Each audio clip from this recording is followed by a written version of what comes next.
Praise the lord. Welcome to the channel I'm in Jesus. దేవుని కృప వల్ల అందరు బాగున్నారు కదండి. ఈరోజు మన వాక్యం చూస్తే ఆదికాండం 4వ అధ్యాయం 10వ వచనం. అప్పుడు ఆయన, నీవు చేసిన పని ఏమిటి? నీ తమ్ముని రక్తము యొక్క స్వరము నేలల నుండి నాకు మొరపెట్టుచున్నది. ఇక్కడ మనం చూసుకున్నట్లయితే హేబేలు గారి గురించి మనం ఈరోజు ధ్యానించుకుందాం. అయితే ఇక్కడ మనం చూసినట్లయితే హేబేలు గారు చనిపోయిన తరువాత ఆయన యొక్క రక్తం యొక్క స్వరము దేవుణ్ణి మొరపెట్టుచున్నది. మరి నా జీవితాలు ఏ విధంగా ఉన్నాయి?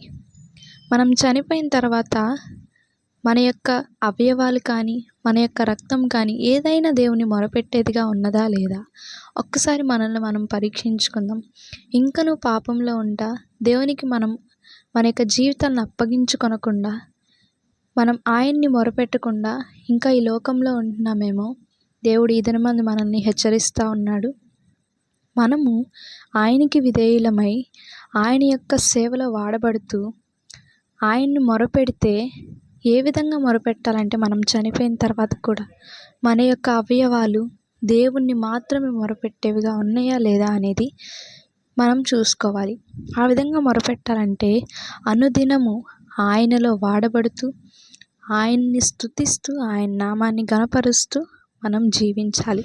ప్రతి ఒక్క అవయవం కూడా ఆయన్ని స్తుతించేదిగా ఉండాలి. కాబట్టి ఈ కొద్ది మాటలు దేవుడు దీవించునుగాక.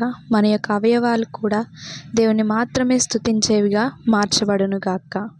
ఆమేన్. Praise the lord.